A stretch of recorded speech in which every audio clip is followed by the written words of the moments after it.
문재인 대통령이 어젯밤 도널드 트럼프 미국 대통령과 전화통화를 했습니다. 지난해 문 대통령 취임 이후 8번째입니다. 문재인 대통령은 남북관계 개선이 한반도 비핵화에 기여할 것이라고 강조했고 트럼프 대통령은 대북 특사단이 좋은 성과를 거두기를 바란다고 말했습니다.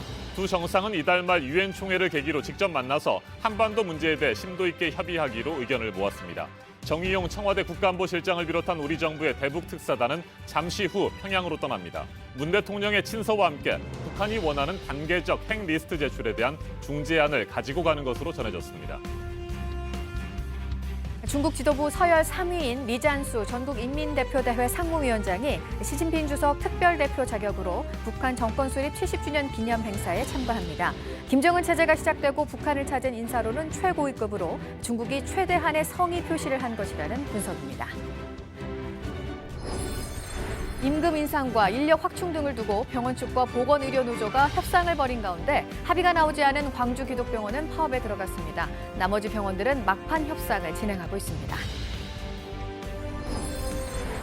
25년 만에 가장 강력한 태풍이 열도를 강타하면서 피해가 이어지고 있는 일본에서 지금까지 6명이 숨지고 160여 명이 다쳤습니다. 물에 잠긴 오사카 간사이 국제공항이 폐쇄돼 이용객들이 고립됐고 정박해 있던 유조선이 공항 인근 다리에 부딪히는 사고도 났습니다.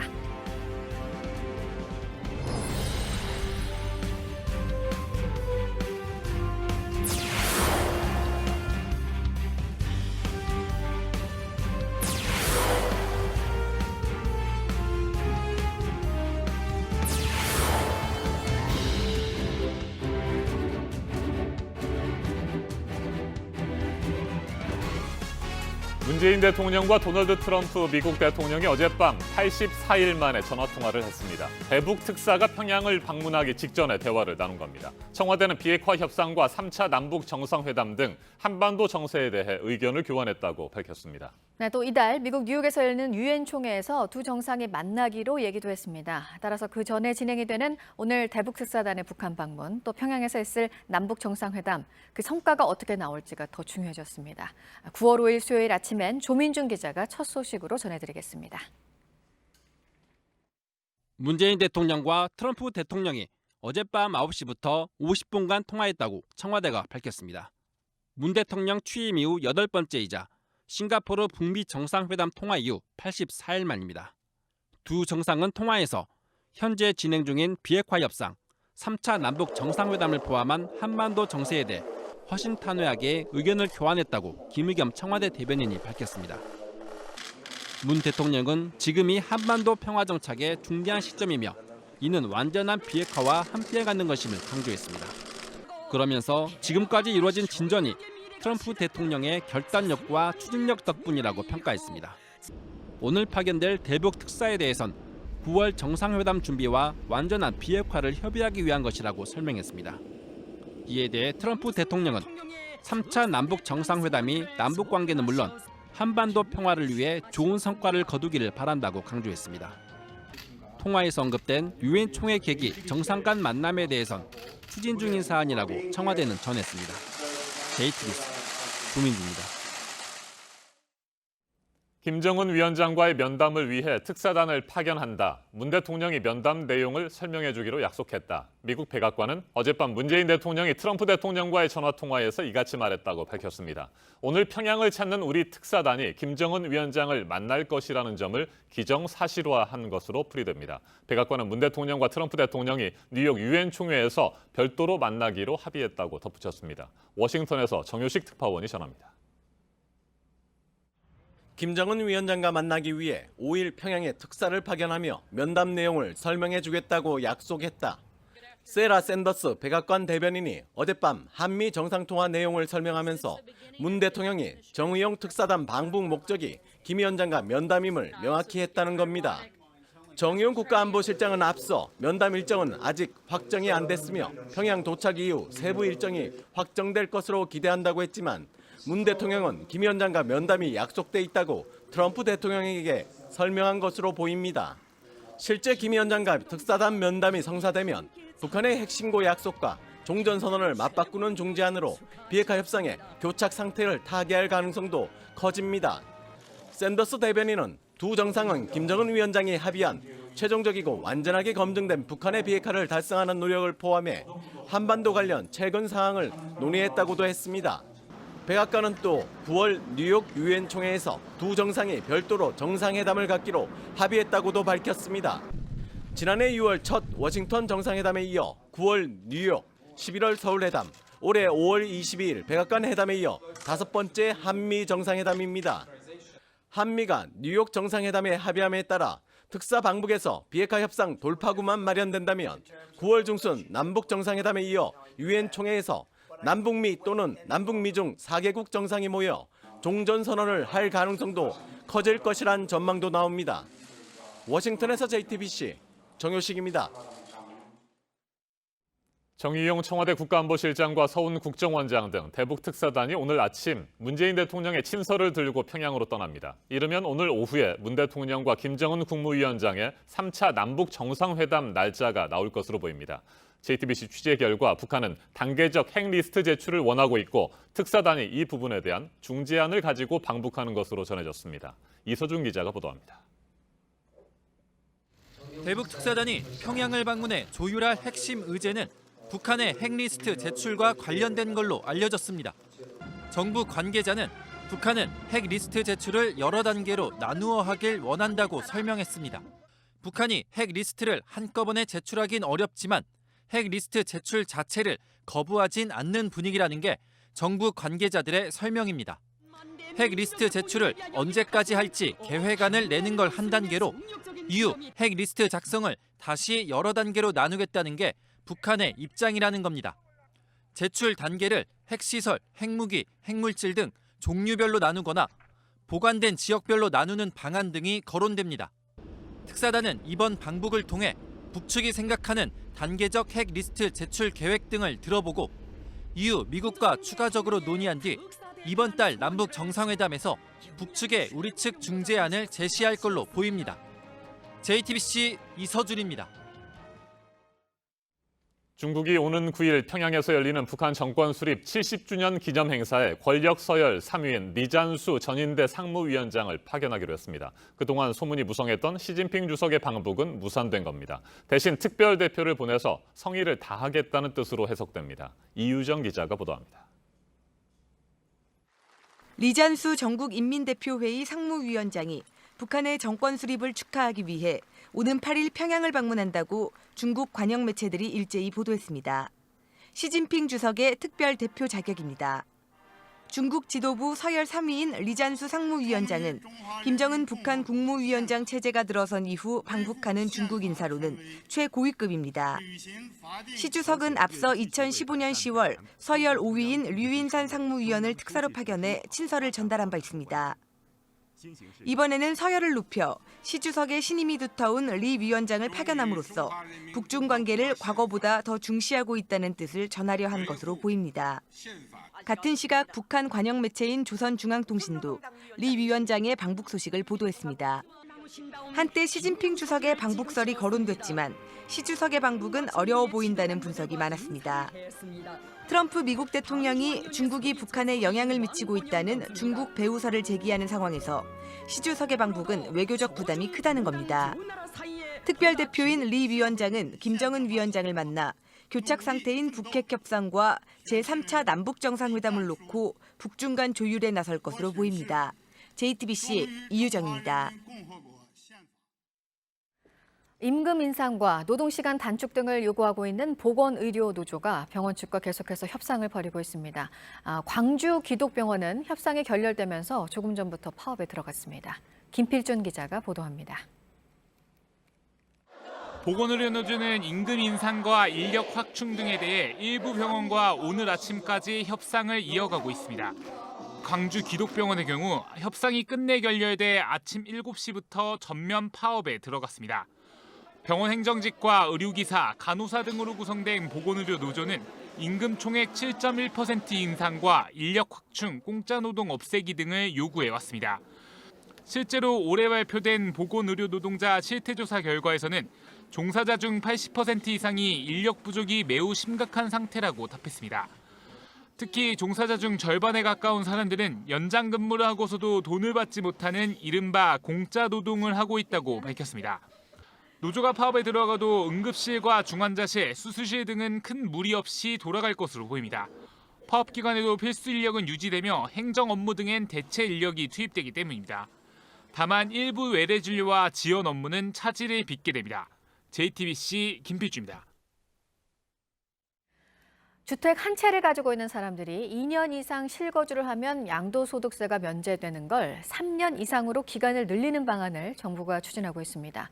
주택 두 채를 가진 사람들에 대한 양도세 면제 기간도 지금 3년에서 2년으로 줄이는 것도 검토를 하고 있습니다. 집값 급등을 잡기 위해서 이른바 똑똑한 한 채에 대한 수요도 억제해야 한다는 게 정부의 판단입니다. 윤영탁 기자가 보도합니다. 정부는 지난해 파리 부동산 대책에서 1가구 1주택자가 양도소득세를 면제받을 수 있는 요건을 강화했습니다. 당초 2년만 보유하고 있어도 됐지만 2년 이상 실제 살아야 비과세 혜택을 받을 수 있게 한 겁니다. 양도세 부담을 늘려 집값을 잡겠다는 계산이었습니다. 그런데 앞으론 실거주 요건이 3년으로 1년 더 늘어날 전망입니다. 이른바 똘똘한 한 채로 수요가 몰리면서 서울을 중심으로 집값이 급등하자 전세를 끼고 집을 사는 갭 투자자들의 투기 수요를 억제할 필요가 있다고 판단한 겁니다. 서울과 세종시 전체, 경기도와 부산, 대구 일부 등 전국 43곳의 청약 조정 대상 지역이 해당됩니다. 주택을 추가로 구입하면서 일시적으로 2주택자가 된 사람들도 지금까지는 3년 안에 기존 집을 처분하면 양도세를 내지 않았지만 이 역시 2년으로 기한이 단축됩니다. 좀 더 빨리 시장에 집을 내놓으라는 뜻입니다. 기획재정부는 아직 정해진 것은 없다며 신중한 반응이지만 부처 간 협의를 거쳐 조만간 발표될 거라는 관측이 우세합니다. JTBC 윤영탁입니다.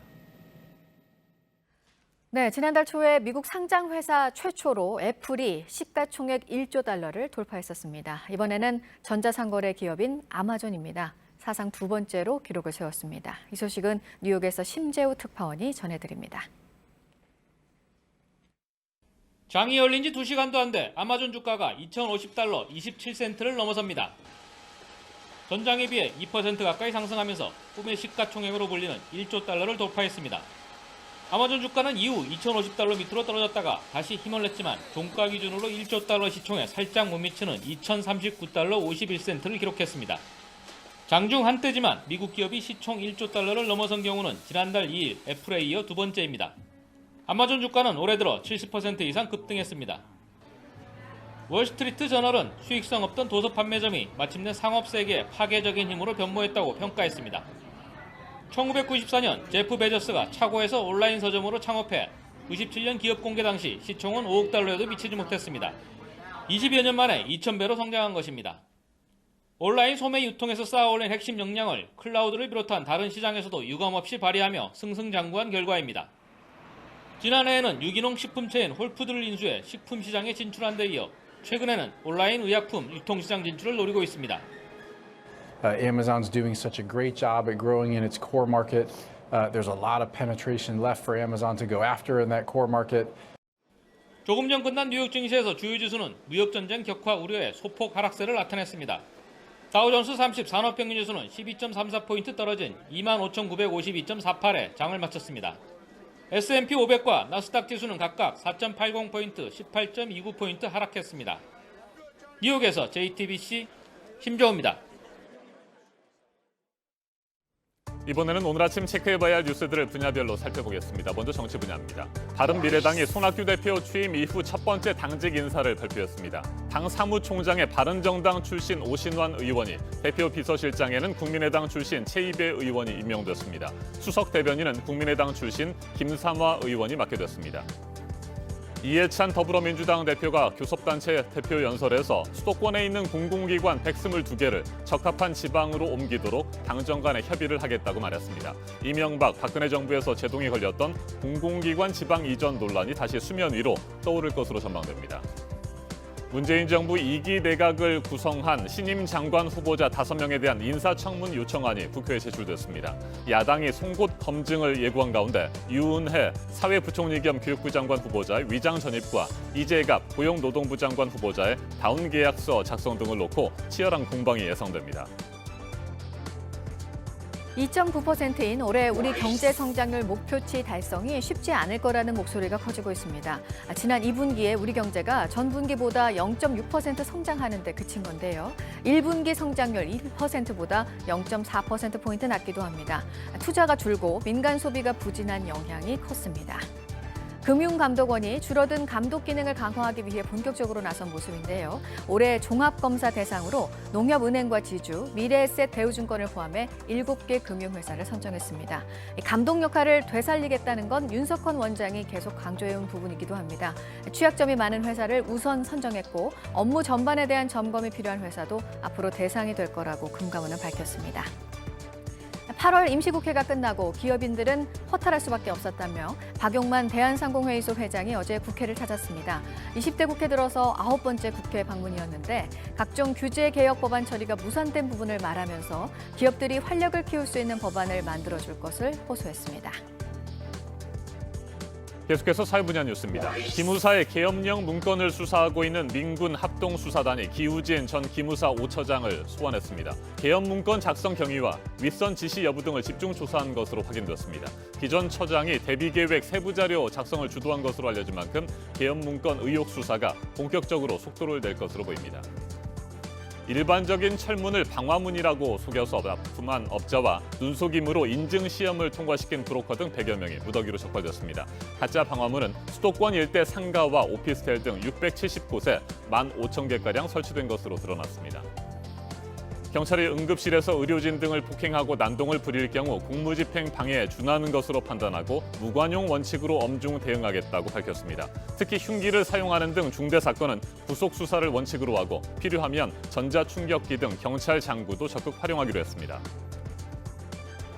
설치 미술가 전수천 작가가 향년 71세로 별세했습니다. 1993년 대선 엑스포 상징 조형물인 비상의 공간을 만들었고 95년에는 베네치아 비엔날레에서 특별상을 수상하기도 했습니다. 지난해 말에 뇌출혈로 쓰러진 뒤 투병해왔습니다. 올해 오늘의 작가상 수상작으로 소설 봄과 물을 쓴 배수아 작가가 선정이 됐습니다. 우리 시대의 여성 서사 상상력의 폭을 확장했다고 평가를 받았습니다. 다음 달 4일에 시작되는 부산국제영화제 개막작으로 복귀작 뷰티풀 데이즈가 선정이 됐습니다. 배우 이나영 씨가 어제 대회 공식 기자회견에 나왔는데요.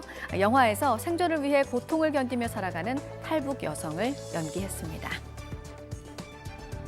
네, 이어서 오늘 주목할 일정, 문희상 국회의장과 여야 5당 대표들이 오늘 국회에서 오찬 회동을 갖습니다. 여야 지도부가 대부분 바뀌었죠. 이후 첫 만남이고 역시 의제는 협치 국회가 될 것으로 보입니다. 5당 대표 회동을 정례화하기로 정할지도 관심입니다. 어제 민주당 이해찬 대표에 이어서 오늘 국회 교섭단체 대표 연설은 자유한국당 김성태 원내대표가 합니다. 이번 정부 소득주도 성장 정책에 대한 문제점을 집중적으로 제기할 것으로 전해지고 있습니다. 이명박 정부 시절 경찰의 댓글 공작을 총지휘한 혐의를 받고 있는 조현호 전 경찰청장이 피의자 신분으로 오늘 오전에 경찰에 나와서 조사를 받습니다. 특별수사단은 앞서 전현직 경찰 관계자들을 조사하는 과정에서 댓글 공작이 조 전 청장을 정점으로 진행됐다는 진술을 확보한 것으로 전해졌습니다. 지금까지 분야별로 오늘 눈여겨봐야 할 뉴스들 체크해드렸습니다. 이어서 날씨 정보 전해드립니다. 모처럼 비 소식 없이 맑은 하늘 펼쳐져 있습니다. 고기압의 영향으로 내일까지 대체로 맑겠고요. 미세먼지 농도도 보통에서 좋음 수준으로 공기도 깨끗하겠습니다. 요즘 아침 저녁으로는 확연히 쌀쌀하죠. 대부분 일교차가 10도 안팎으로 크게 벌어지고 있습니다. 활동하기 좋은 편이라고는 하지만 감기 걸리기 정말 쉬운 날씨입니다. 옷차림에 신경 쓰시기 바랍니다. 오늘 해안과 강원 산간 지역에는 바람이 다소 강하겠고요. 동해 먼바다에는 풍랑 예비특보가 내려져 있어 사고에도 유의하셔야겠습니다. 낮 최고 기온은 서울이 28도, 광주와 대구가 29도까지 오르겠습니다. 금요일에 다시 전국에 비 소식이 있습니다. 이후 아침 최저 기온이 20도 아래로 떨어지면서 한층 더 가을 속으로 들어가겠습니다. 기상정보였습니다.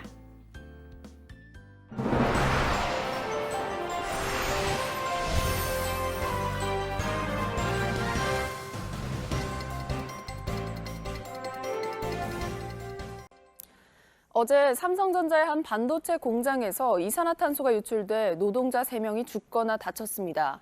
경찰은 소방 설비가 밀집한 곳에서 작업을 하다 변을 당한 것으로 파악하고 자세한 원인을 조사하고 있습니다. 연지환 기자입니다. 사고 조사를 위해 경찰과 소방 차량이 분주히 드나듭니다. 경기도 용인시에 위치한 삼성전자 반도체 기흥 사업장에서 이산화탄소 유출이 감지된 건 어제 오후 2시쯤입니다. 유출이 감지된 공장 지하 1층에서 노동자 3명이 쓰러져 있던 걸 다른 직원들이 발견한 겁니다. 세 사람은 동탄 성심병원으로 옮겨졌지만 24살 이모 씨가 숨지고 다른 남성 2명은 의식을 찾지 못하고 있습니다. 3명 모두 협력업체 비정규직 노동자들이었습니다. 화재 진압가스인 CO2 실린더가 분출되면서 작업자 3분이 질식한 걸로 추정이 됩니다. 사고가 난 지하 1층은 화재가 났을 때 불을 끄기 위한 이산화탄소를 저장하는 탱크가 있는 곳입니다. 경찰은 화재 경보기 등 소방시설을 교체하는 작업을 하는 도중 가스배관에서 이산화탄소가 분출돼 사고가 난 것으로 보인다며 자세한 경위를 조사 중입니다. 지난 2014년 삼성전자 수원 사업장에서도 이산화탄소 유출 사고가 발생해 협력업체 노동자 1명이 숨진 바 있습니다. JTBC 연지환입니다. 어제 경남 고성에서 25인승 버스가 빗길에 미끄러지는 사고가 났습니다. 진주에서 통영으로 가던 병원 통근 버스였는데 17명이 다쳤습니다. 배승주 기자입니다. 25인승 버스 앞부분이 형체를 알아보기 힘들 정도로 심하게 파손됐습니다. 차량 내부도 성한 곳이 없습니다. 어제 오전 8시 20분쯤 경남 고성군 상리면 국도에서 25인승 버스가 가로수와 방호벽을 잇따라 들이받았습니다. 2차로로 달리던 버스는 인도로 올라가 가로수를 충격 후 그 뒤로도 20m를 미끄러진 뒤 멈췄습니다. 사고 당시 충격으로 벽돌로 쌓은 담벼락이 모두 무너져 내렸고 교통 표지판이 종이장처럼 구겨졌습니다. 1차 가로수를 충격하고 시계 방향으로 회전하면서 약 20m 정도 전방으로 더 진행타가. 경남 통영시 한 병원 통근버스인데 진주에서 통영으로 출근하던 길에 사고가 난 겁니다. 당시 버스에는 병원 직원 11명과 대학 실습생 6명 등 17명이 타고 있었습니다. 통영에는 간호대학교 없고 또 간호사 구인하기가 힘든 부분이 있어서 진주에서 출퇴근용으로. 사고는 버스가 빗길에 미끄러지면서 발생한 것으로 추정됩니다. 시야가 아주 안 좋았어요. 비가 많이 왔어요. 이 사고로 운전기사 65살 김모 씨를 포함해 4명이 중상을 입었고 나머지 13명도 다쳐 병원에서 치료를 받고 있습니다. JTBC 배승주입니다. 집중호우가 내린 뒤 전국의 호수와 하천이 쓰레기로 몸살을 앓고 있습니다. 대청호와 소양호에 거대한 쓰레기 섬이 만들어졌는데요. 그런데 쓰레기를 치우려고 쳐둔 그물망을 누군가 훼손하는 일까지 벌어졌습니다. 이정엽 기자입니다. 충청권 450만 명의 식수원인 대청호입니다. 호수 한가운데 거대한 쓰레기 섬이 만들어졌습니다. 최근 계속된 집중호우로 상류에서 떠밀려온 쓰레기가 이곳에서 모여 엉켜붙은 겁니다. 대청호에만 15,000세제곱미터가 넘습니다. 대부분이 나뭇가지나 풀이지만 플라스틱과 스티로폼 등 생활 쓰레기도 적지 않습니다. 이 쓰레기를 수거하는 데만 최소 2주일이 걸릴 것으로 한국수자원공사는 보고 있습니다. 하지만 계획대로 될지 불투명한 상황입니다. 쓰레기를 모아놓은 그물망을 누군가가 훼손해 애써 모은 쓰레기가 다시 호수 전역으로 퍼져나갔기 때문입니다. 국내 최대의 인공호수인 소양호에도 호수 한가운데 거대한 쓰레기섬이 생겼습니다. 중장비를 동원해 쓰레기를 퍼나르고 있지만 좀처럼 줄지 않습니다. 이처럼 전국의 호수를 뒤덮고 있는 쓰레기 등 부유물이 5만 세제곱미터가 넘습니다. 문제는 시간입니다. 이런 부유물은 20일이 지나면 가라앉습니다. 그 안에 건져내면 다행이지만 물밑에 가라앉으면 식수원을 위협하는 오염물질이 될 수밖에 없습니다. 수자원공사는 보름 안에 쓰레기를 모두 건져 올릴 계획인데 수거 비용만 수십억 원으로 추산되고 있습니다. JTBC 이정엽입니다. 제21호 태풍 제비가 어제 일본 열도를 강타했습니다. 최소 6명이 숨지고 160명 넘게 다쳤습니다. 25년 만에 맞는 가장 강력한 태풍이라던 일본 기상청의 예보 그대로 그 위력이 엄청났습니다. 오사카 간사이 국제공항에 침수돼 폐쇄됐고 유조선은 강풍에 떠밀려 힘없이 표류했습니다. 김준영 기자가 보도합니다. 무게 2,600톤에 달하는 유조선이 강한 바람에 휩쓸려 다리에 부딪힙니다. 거센 파도가 배를 연거푸 밀치면서 다리도 심하게 파였습니다. 붕괴 위험에 다리는 긴급 폐쇄 조치됐습니다. 다리와 이어지는 간사이 국제공항은 물바다가 됐습니다.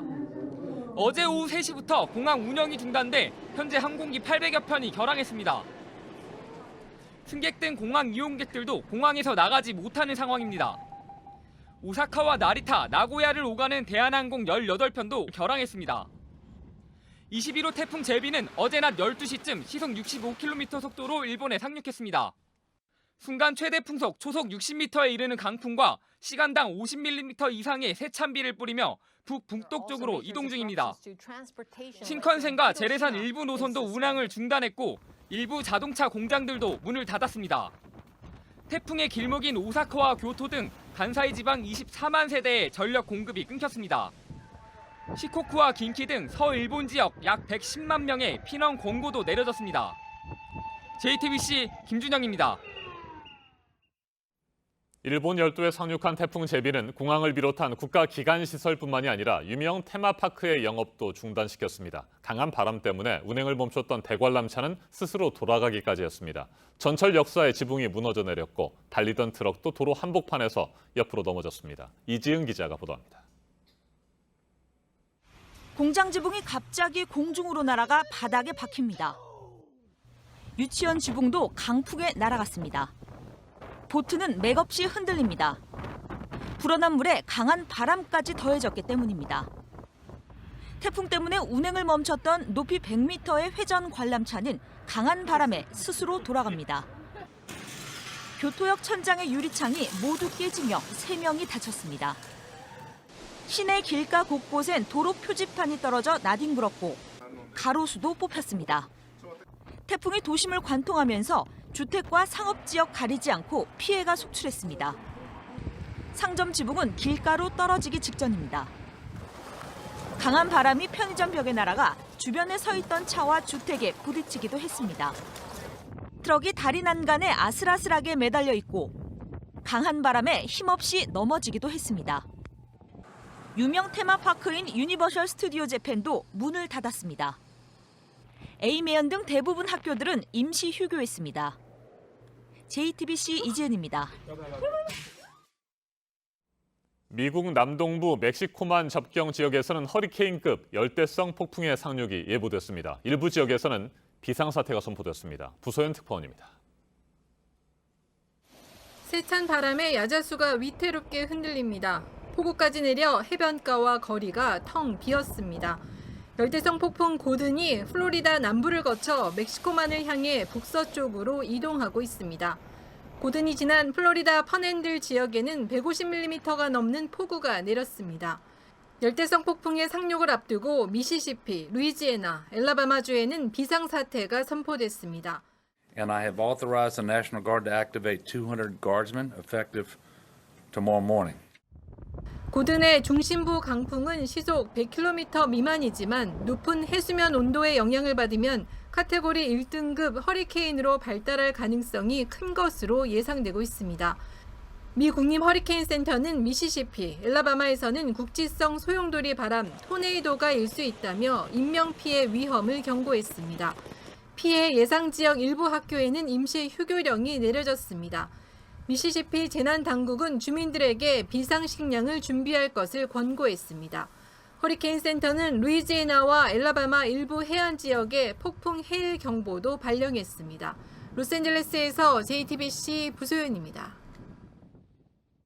최근 국내에서는 기습 폭우가 자주 쏟아지고 있습니다. 워낙 짧은 시간에 집중적으로 내리고 있기 때문에 시간당 강수량을 넘어 15분당 강수량을 확인해야 하는 상황입니다. 그런데 기상위성도 이처럼 순식간에 엄청난 양의 비를 뿌린 뒤 다른 지역으로 이동하는 비구름을 따라잡기가 쉽지 않습니다. 박상우 기자입니다. 지난달 29일 아침 강원도 철원엔 시간당 최고 113.5mm의 비가 내렸습니다. 철원 동송읍의 자동 관측기 기록을 분석해보니 하루 강수량의 절반이 이 시간대에 집중됐습니다. 특히 5시 9분부터 24분까지가 최고조였습니다. 그날 밤 경기도 의정부엔 15분 새 37mm의 비가 쏟아졌습니다. 기상청은 시시각각 변한 강수대를 제대로 예측하지 못해 예보가 아닌 중계를 한다는 비판을 받았습니다. 천리안 1호 위성이 한반도의 구름을 촬영한 영상입니다. 이 같은 사진 한 장을 촬영해 전송받는 데에만 15분이 걸립니다. 당시 이 비구름대가 시속 30에서 40km의 속도로 이동했는데 이 사진을 한번 받아보고 나면 이 구름은 이미 10km 넘게 이동한 후인 셈입니다. 당시 비구름대의 남북 간 폭은 10km에 불과했습니다. 기상청은 이런 문제를 해소하기 위해 촬영과 전송 시간이 5분으로 단축된 천리안 2호를 연말쯤 발사할 예정입니다. 하지만 이 사진을 받아 지상자료 등을 종합한 예측 모델을 만드는데 최소 30분이 걸립니다. 템포가 빨라진 기습포구의 예측 작업 전반의 개선이 필요하다는 지적입니다. JTBC 박상욱입니다. 병역 특례를 둘러싼 논란이 계속되고 있고 국회 입법으로도 이어지고 있습니다. 빌보드 1위를 2번이나 한 그룹 방탄소년단도 병역 특례를 적용받는 법안, 또 아예 군 면제 혜택을 없애는 법안이 곧 제출될 것으로 보입니다. 먼저 이윤석 기자입니다. 국회 국방위 소속 김중로 의원은 이른바 방탄소년단법을 준비 중입니다. 대중문화에서 세계적으로 인정받을 경우 병역 특례를 주는 게 핵심입니다. 외교관 수십 명목을 하면 국민적인 합의로라도 그거 해줘야 될 것 같아. 방탄소년단 봐요. 국가대표 중에서도 정말 최고의 국가대표 아닌가. 안민석 국회 문화체육관광위원장도 BTS는 빌보드 차트 1위까지 해서 분명히 국가에 공헌을 했다면서 병역 특례 범위를 확대해야 한다고 했습니다. 세부적인 기준은 여론의 공론화 과정 등을 통해 충분히 만들 수 있다는 입장입니다. 반면 국방위 소속 김병기 의원은 병역 특례 대상에게 주어지던 군 면제 혜택을 없애고 최대 50세 안에 특기병이나 지도자 등의 형태로 군 복무를 해야 하는 내용의 법안을 발의할 예정입니다. 사회 통합에 지금 방해가 되는 상황이 되었거든요. 면제 형태가 아니라 복무 시기만 연장해 주는 방향으로 개정을 해서 그분들이 자신의 재능을 사회에 환원할 수 있는 방향으로. 민주당 정책위원회는 일단 병역 특례 제도를 바꾸는 것에 신중한 모습입니다. 정책위 고위 관계자는 여론이 들끓고 있기 때문에 차분하게 논의를 해야 한다며 현실적으로 적합한지 등을 살펴봐야 한다고 말했습니다. 그동안 병역 특례 관련 비리가 끊이지 않았고 병력 자원이 계속 감소하는 것도 정부와 여당 입장에선 고민스러운 부분입니다. JTBC 이윤석입니다. 사법농단을 수사하고 있는 검찰이 양승태 대법원의 조직적인 예산 횡령 부분으로 수사를 확대하고 있습니다. 전국 법원을 동원해서 나라 돈을 빼돌리고 비자금처럼 쓴 정황이 새로 드러났습니다. 이 소식은 이가혁 기자가 전합니다. 검찰은 양승태 대법원장 시절인 지난 2015년 상반기 법원행정처가 전국 법원을 동원해 비자금을 조성한 정황을 최근 행정처 내부 문건을 통해 확인했습니다. 당시 전국 법원엔 공보관실 운영 예산이 배정됐습니다. 대법원 요구로 2015년 신설된 예산이었습니다. 각 법원은 이 돈을 실제 사용한 것처럼 허위로 증빙 서류까지 꾸미고 빼돌렸다는 게 검찰 판단입니다. 이 돈은 법원 행정처로 상납됐고 총 3억 5천만 원에 이르는 것으로 파악됐습니다. 이 돈은 행정처 예산 담당관실의 금고에 보관됐습니다. 검찰은 양승태 전 대법원장을 비롯한 당시 사법부 고위 인사들이 상고 법원 도입을 위한 홍보 활동과 고위 법관 격려금 등에 돈을 사용한 것으로 보고 있습니다. 또 양 전 대법원장이 전국의 법원장을 불러 모은 회의에서도 이 비자금으로 마련한 격려금을 지급한 정황도 포착하고 수사를 확대하고 있습니다. JTBC 이가혁입니다. 유은혜 교육부 장관 후보자가 20여 년 전 위장 전입을 인정했습니다. 하지만 아들의 병역 면제 특혜 그리고 사무실 임대 특혜 의혹에 대해서는 관련 자료를 제시하면서 부인했습니다. 백민경 기자입니다. 유 후보자의 딸 장모 양은 7살이 되던 1996년 어머니인 유 후보자와 함께 주소지를 서울 중구 정동으로 옮깁니다. 여전히 가족과 함께 서울 서대문구에 살고 있었지만 덕수초등학교로 전입하기 위해 주민등록만 옮긴 겁니다. 유 후보자는 친구 딸 아버지의 주소지라며 유치원 친구와 함께 초등학교에 다니도록 한 것이라고 해명했습니다. 부동산 투기나 명문 학교 진학을 위한 건 아니라는 취지입니다. 아들이 무릎 십자인대 파열로 병역을 면제받은 데 대해선 불법이나 특혜는 없었다고 주장했습니다. 14살이던 2011년 유도 연습을 하다 오른쪽 무릎에 십자인대가 파열됐고 3년 후 다시 파열돼 재수술을 받았던 겁니다. 소속 상임위인 교문위의 피감기관 소유 건물에 지역구 사무실이 입주한 것에 대해선 피감기관인 건 알았지만 특혜는 없었다고 해명했습니다. 내부 지침은 우리가 몰랐던 거고 우리가 임대차 보호법이나 법률적으로나 이런 거는 전혀 우리가 문제가 없지 않느냐. 또 건물주인 국민체육진흥공단 측에서 계약 해지를 검토하자는 공문만 보냈을 뿐 다른 협의는 없었다고 밝혔습니다. 그러나 임대료가 시세보다 저렴하다는 의혹이 남아 청문회에서도 공방이 계속될 것으로 보입니다. JTBC 백민경입니다. 대북 특사단이 앞서 전해드린 대로 오늘 아침 문재인 대통령의 친서를 가지고 평양으로 갑니다. 북한과 미국의 비핵화 협상이 교착 상태에 빠진 가운데 특사단은 협상을 중지할 방안을 들고 가는 것으로 파악됐습니다. 청와대 춘추관에 나가 있는 취재기자를 연결합니다.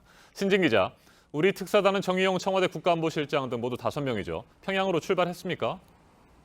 네, 특사단은 오늘 오전 7시 40분쯤 이 서울공항을 떠나 평양으로 향할 것으로 알려져 있습니다. 조금 전 비행기에 탑승했다는 소식이 들려왔는데요. 이제 곧 출발을 할 것으로 보입니다. 이 특사단 명단은 지난 3월 1차 특사 파견 때와 같습니다. 서훈 국정원장과 정의용 국가안보실장, 김상균 국정원 2차장, 천혜성 통일부 차관, 윤건영 국정상황실장이 갑니다. 이 청와대 관계자는 특사단이 오후 늦게까지 평양에 머물면서 북측 관계자들과 대화를 한 뒤에 오늘 안에 돌아올 것이라고 밝혔습니다. 네, 조금 전에 비행기에 탑승했으니까 잠시 후에 평양을 향해서 출발을 하겠군요. 자, 북한과 미국의 비핵화 협상이 좀처럼 앞으로 나아가지 못하는 상황이고 그렇기 때문에 우리 정부의 중재가 그 어느 때보다 절실하고 중요합니다. 그만큼 특사단의 어깨는 무거울 것 같은데 오늘 평양에서 논의할 핵심 의제 어떤 것들이 있습니까?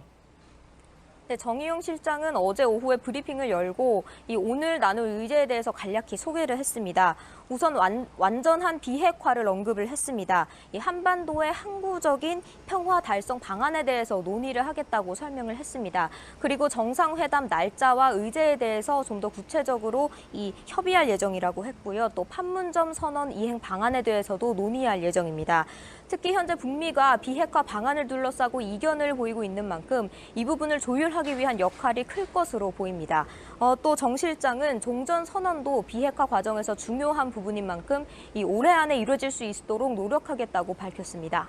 네, 문재인 대통령의 친서에도 그런 내용들이 담겨 있을 것으로 생각해 볼 수 있을 것 같고요. 자, 9월 평양에서 열리는 남북 정상회담 날짜도 오늘 정해질 것으로 예상이 됩니다. 특사단과 김정은 위원장이 직접 만날지 여부에 대해서 청와대가 아직도 명확하게 밝히지 않고 있습니까? 네, 청와대 측은 김정은 위원장과의 면담 일정은 확정되지 않았다고 밝혔습니다. 이 특사단이 평양에 도착을 한 뒤에 세부 일정이 결정될 것으로 기대가 된다고 전했습니다. 지금까지 청와대 춘추관에서 전해드렸습니다. 네, 정의용 청와대 국가안보실장을 수석 대표로 하는 우리 대북 특사단이 잠시 후에 평양을 향해서 출발합니다. 지난 6월 12일 싱가포르 북미 정상회담 이후 비핵화 협상이 좀처럼 속도를 내지 못하는 상황에서 특사단이 돌파구를 찾아낼 수 있을지 주목됩니다. 홍현익 세종연구소 수석 연구위원과 한 걸음 더 들어가겠습니다. 안녕하십니까? 안녕하십니까? 네, 위원님. 성남에 있는 서울공항을 이륙하게 되면 평양 순안공항까지 1시간 정도면 도착하게 됩니까? 그렇죠. 예, 저 서울공항이 저희 세종연구소 바로 옆에 있습니다. 네. 거기서 이제 서울에서 가깝기 때문에 거기서 출발하는 거고요. 1시간여면은 아마 평양에 도착해서, 그러니까 아침부터 서둘러서 이렇게 떠나는 것이 오늘 중으로 돌아오는 것을 상정하고 있기 때문에 하루 종일 아주 충분히 논의를 하자, 이런 취지라고 이제 보여집니다. 네, 지금 시청자 여러분께서 보고 계시는 비행기가 문재인 대통령의 전용기 가운데 하나인 공군 2호기입니다. 네. 서해 직항로를 통해서 평양 순안공항으로 이동하게 될 텐데 이 순안공항에 북측에서 어떤 사람들이 나와서 맞이할지 이것도 관심이에요. 글쎄 뭐 최고로 뭐 대우를 한다면 뭐 김영철 통전부장이 직접 나오면은 대우를 하는 거겠고요. 네. 아니면 우리 이제 장관급에 담하는 리성권 조평통 위원장 정도는 나오지 않을까 이렇게 생각이 되는데요. 그래서 이제 오전이나 오후 초반까지 아주 심도 깊게 논의를 해서 진전이 있다 그러면 김정은 위원장이 아마 오후에 뭐 차를 마시다가 만찬을 같이 하지 않을까 이렇게 예상은 되는데요. 만약 만나지 못하고 오면 그거 자체가 성과는 반퇴색할 수 있죠. 네. 그러니까 반드시 만나야 될 것 같고요. 제 생각에는 김정은 위원장도 만나서 우리 특사단을 뭐 국내 정치든 아니면 국제 정치든 충분히 활용할 가치가 있기 때문에 만나줄 것이라고 예상은 되는데 어쨌든 지난달 20일부터 통 지금 나타나질 않고 있기 때문에 네. 뭐 구상을 하고 있는 것으로 보이는데 오늘 저녁에 나타나지 않을까 이렇게 생각이 됩니다. 네, 우리 대북 특사단을 태운 공군 2호기가 지금 활주로를 향해서 서서히 이동하고 있습니다. 자, 이번 대북 특사단 5명, 지난 3월 1차 방북 때와 똑같습니다. 네. 북한 쪽의 파트너, 협상 파트너들도 같을 가능성이 높겠죠. 어떻게 보십니까? 그렇죠. 뭐 말씀드린 대로 김영철, 리성권 뭐 이런 사람들입니다. 그러니까 이번에는 지난번보다도 오히려 이제 비핵화 부분, 종전선언과 비핵화를 연결시키는 부분이 이제 주요 의제가 될 것 같고요. 그리고 물론 공식 의제로 제일 중요한 건 남북 정상회담 일자를 잡고 네. 그다음에 뭘 논의할지를 이제 얘기를 하고 그다음에 남북 관계가 진전을 이루다가 지금 조금 좀 약간 머뭇머뭇하는 부분, 유엔 제재나 미국의 제재로 인해서 뭐 철도 연결이라든지 아니면 이 개성의 그 남북 공동 연락사무소 네.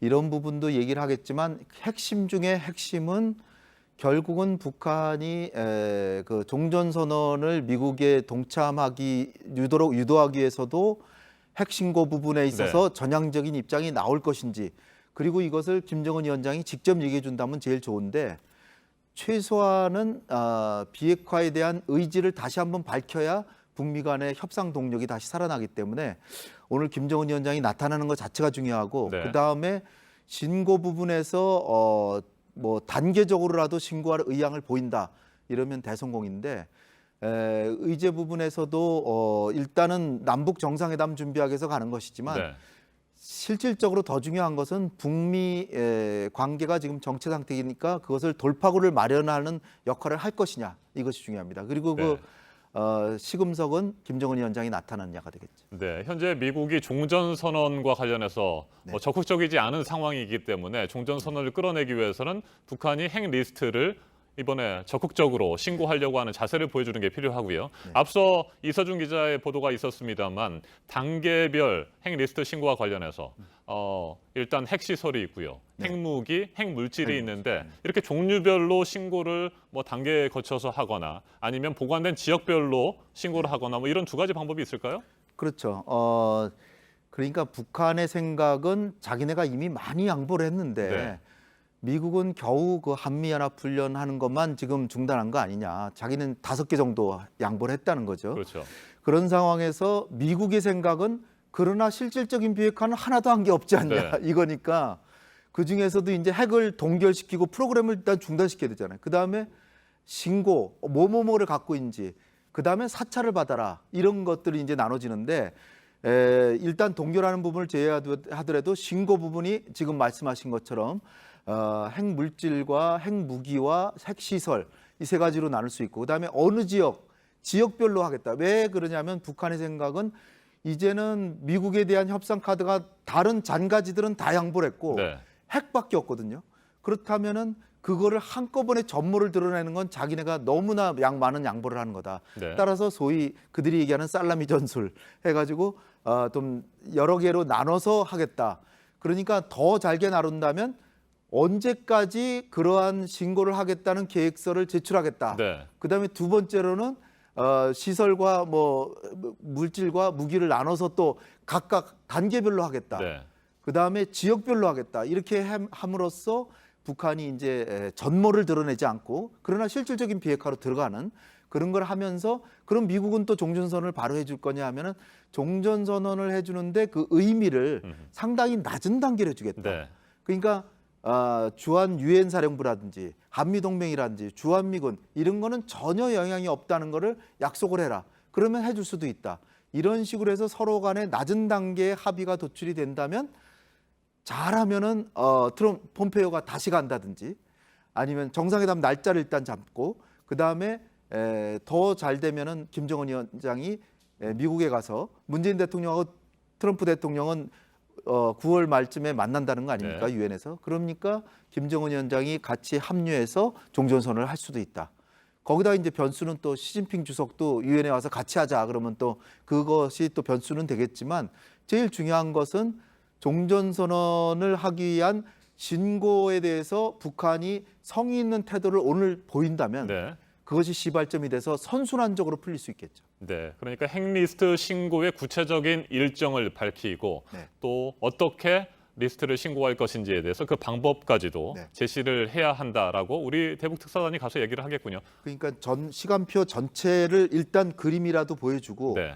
그다음에 신고를 하는데 그 방식을 명확하게 1단계는 뭐 2단계는 설사 단계적으로 하더라도 1단계는 며칠까지 뭐 2단계는 언제까지 뭐 3단계는 마지막 단계로서 언제까지 하겠다. 이런 정도로 해서 미국이 보기에 이 정도면 신뢰할 수 있다라는 정도만 해준다면 우리가 미국을 설득해서 폼페이오가 간다든지 하게 할 수 있다는 거죠. 네, 대북 특사단이 들고 가는 문재인 대통령의 친서에 어떤 내용들이 구체적으로 담겨 있을까 이 부분도 궁금해요. 네.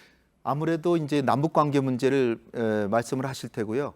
우리 정부도 정말 남북 간의 평화 공존과 상생, 네. 서로 호혜적인 협력을 하길 바란다.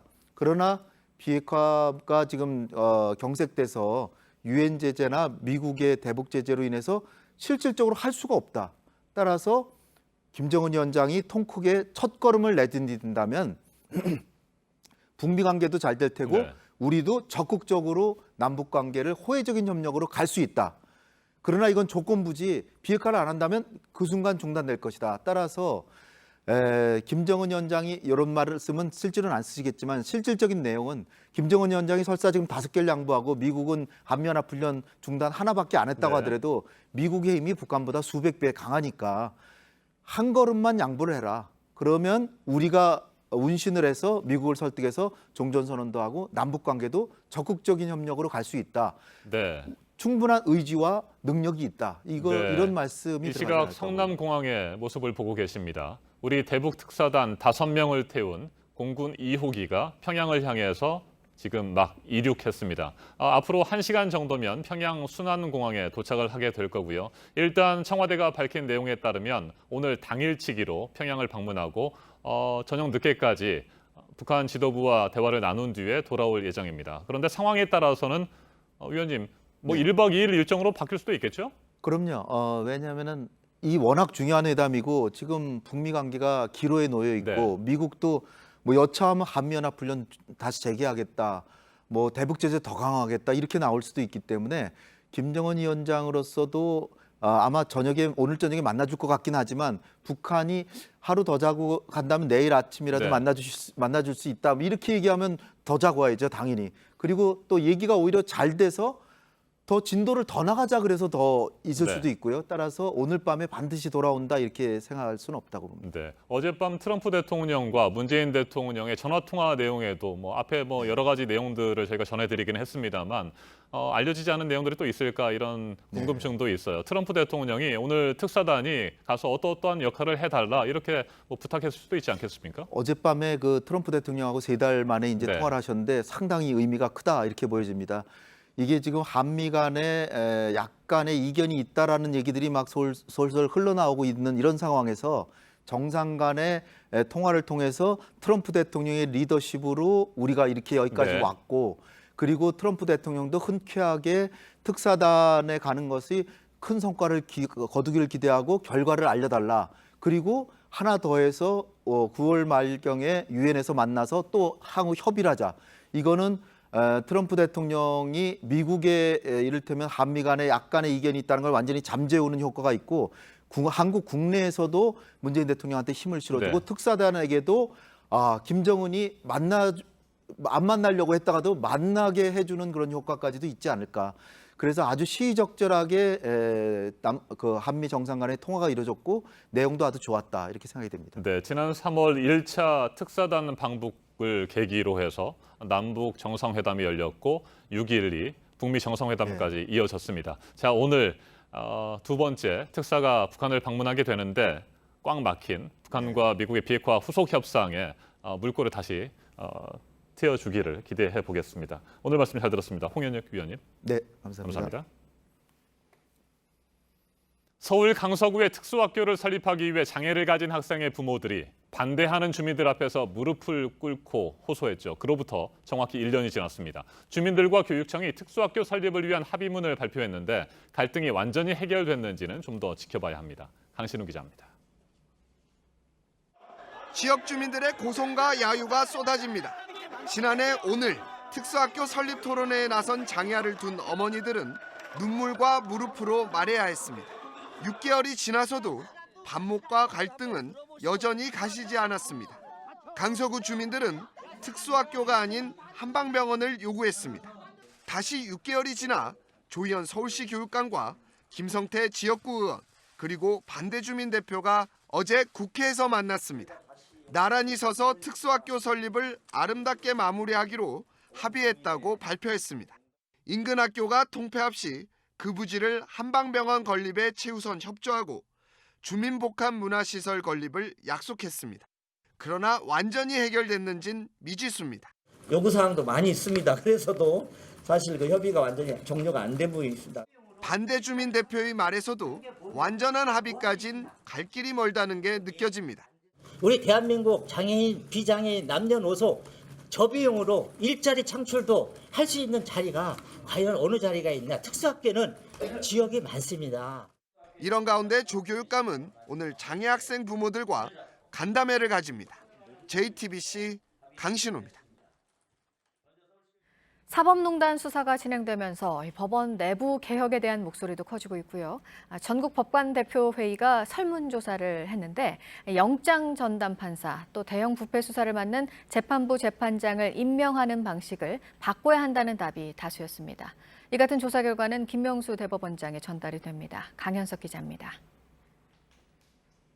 범죄 단서를 찾기 위한 압수수색이나 피의자에 대한 구속은 영장 전담 판사의 판단에 따라 좌우됩니다.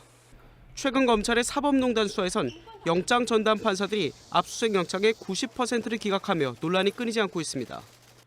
그런데 JTBC가 입수한 전국 법관대표회의 설문조사 결과에 따르면 응답 판사 1,588명의 90%가 영장 전담 판사와 형사합의부 재판장 임명 방식을 투명하게 바꿔야 한다고 답했습니다. 또 판사 본인이 희망하거나 추천을 받은 일정 배수의 법관 중에서 무작위로 재판장을 고르자는데 응답자의 절반가량이 동의했습니다. 그동안 대법원장이 자신의 뜻에 부합하는 판사들에게 해당 자리를 맡겨왔다는 뒷말이 많았는데 이를 차단하자는 뜻으로 풀이됩니다. 또 사법행정의 주축인 법원장도 각 법원에 소속된 판사들이 뽑자는 의견이 다수를 이뤘습니다. 최근 상설 조직으로 탈바꿈한 법관 대표회의는 이 같은 설문 결과를 토대로 오는 10일 인사 개선 방안을 의결하고 김명수 대법원장에게 건의할 예정입니다. JTBC 강현석입니다. 오늘 밀착 카메라는 누가 피해를 입게 되느냐를 볼 때 절대 해서는 안 되는 음주운전 얘기를 해보려고 합니다. 가장 무서운 생각은 술을 마시고 운전을 해도 나는 잘할 수 있다는 생각입니다. 재범률이 계속 늘고 있어서 처벌을 강화해야 한다는 목소리도 높습니다. 윤재영 기자가 취재했습니다. 9월의 첫째 주 토요일 밤입니다. 서울의 한 대로에서 음주운전 단속이 한창인데요. 만일의 사고에 대비해 저쪽에는 경찰이 탄 승합차도 대기 중입니다. 잇따르는 사고로 음주운전에 대한 경각심이 높아지는 가운데 경찰의 단속에 동행해봤습니다. 시작한 지 얼마 되지 않아 음주 감지기가 울립니다. 진짜 여기까지 다리가 왔는데 물로 들어가고 깜빡거려요. 물로 입을 헹군 뒤 혈중 알코올 농도 측정에 들어갑니다. 0.05% 이상은 면허 정지, 0.1%가 넘어가면 취소입니다. 어휴, 많이 올라. 자, 선생님 130km 취소입니다. 아시겠어요? 차는 대리기사가 와서 몰고 갑니다. 혹시 이런 식으로 오시는 경우 많으세요? 간혹 있습니다. 자기가 안 오고 있다니까 많이 하시더라고요. 동이 트는 새벽에도 계속되는 단속. 저녁 솔직히 어저께 밤에 마셨고요. 아니 지금 숨 다 깬 사가 있어요. 그때 샛길로 빠져나가려던 차를 경찰이 붙잡습니다. 정확한 수치를 측정해야 하는데 쉽지 않습니다. 중간에 자꾸 보시다가 못 쓰지 마시고 들어보시라고. 금방 보시면 돼요. 빨세요. 빨면 안 되는 거예요. 혈중 알코올 농도 0.158%, 면허 취소입니다. 오전 7시가 조금 넘은 시각 단속이 시작된 지 채 1시간도 흐르지 않았는데요. 벌써 4명째 음주운전자가 나왔습니다. 약 3시간 동안 6명의 음주운전자가 적발됐습니다. 5명 단속하면 1명 정도는 도망을 갑니다. 음주운전은 습관이에요. 습관. 3주 전 교통사고를 당한 조 씨. 중앙선 건너편 만취 운전자 차량이 조 씨의 차를 옆으로 들이받은 겁니다. 음주운전 사고 피해자 조 씨의 차입니다. 뒷바퀴 하나는 통째로 날아갔고 차 문도 완전히 찌그러져 얼마나 위험한 사고였는지 짐작할 수 있습니다. 정면으로 추돌 했었으면 더 크게 났다고 하더라고요. 완전히 사망에 이르를 수 있는 그런 심각한 상황이었는데 죄송하다는 이제 사고 한마디도 못 들어봤고 근데 좀 운이 좋아서 정말 그렇게 됐다고 보죠. 음주운전자의 운전 패턴을 데이터베이스로 만든 시뮬레이션 프로그램입니다. 평상시에는 정상적으로 달리는 도로지만 음주운전 모드에서는 비틀거리며 중앙선을 침범하다 결국 사고를 냅니다. 나는 음주운전을 해도 사고 안 나고 단속 안 될 자신 있다라는 이런 어떤 착각으로 실제 최근 음주운전 적발 건수는 감소 추세입니다. 하지만 재범률은 꾸준히 상승하고 있습니다. 때문에 처벌 강화 목소리가 나옵니다. 2회 적발 시 바로 처벌 수위를 높이는 선진국들과 달리 국내법은 2회까지는 초범자 기준을 적용 중이고 단속 기준도 관대한 편입니다. 한 번이라도 하게 되면 내가 앞으로 살아가는데 큰 문제거리가 된다라는 걸로 인식을 하게 되면 그래도 좀 조심할 것 같은데. 지난 한 해 음주운전으로 인한 사고 사망자는 439명. 하루 평균 1명 이상꼴입니다. 습관 또는 설마 하는 아니란 생각이 낳은 도로 위의 불행. 이젠 멈춰야 할 때입니다. 밀착 카메라 윤재영입니다.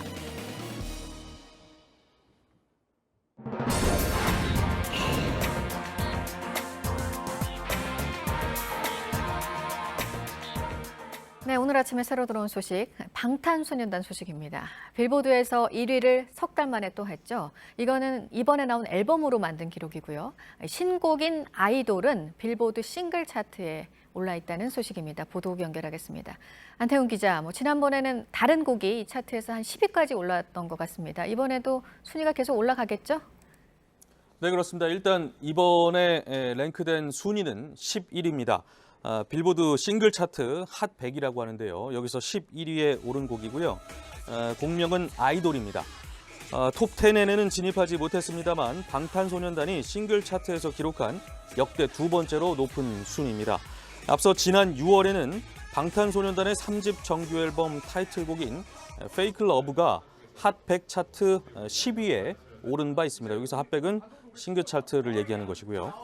네, 다음은 전반적인 작황 부진 탓에 배추와 무의 가격 오름세가 추석 연휴가 있는 9월에 계속될 것이다라는 전망이 나와서 전해드리겠습니다. 한국농촌경제연구원 농업관측본부의 9월 가격 전망에 따르면 배추는 10kg당 13,000원으로 9,950원인 평년 수준보다 높을 것으로 예상됐습니다. 무는 20kg당 22,000원으로 평년과 비교해서 2배 가까이 높을 전망입니다.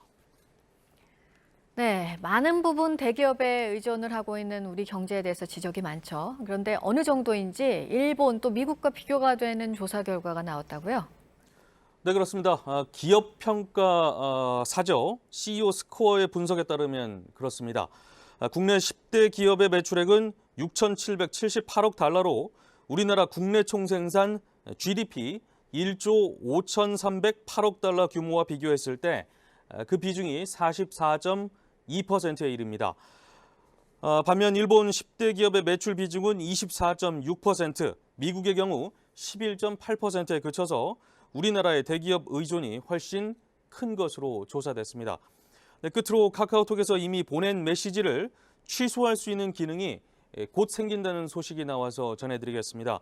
카카오톡은 최근 이 같은 방침을 확정했습니다.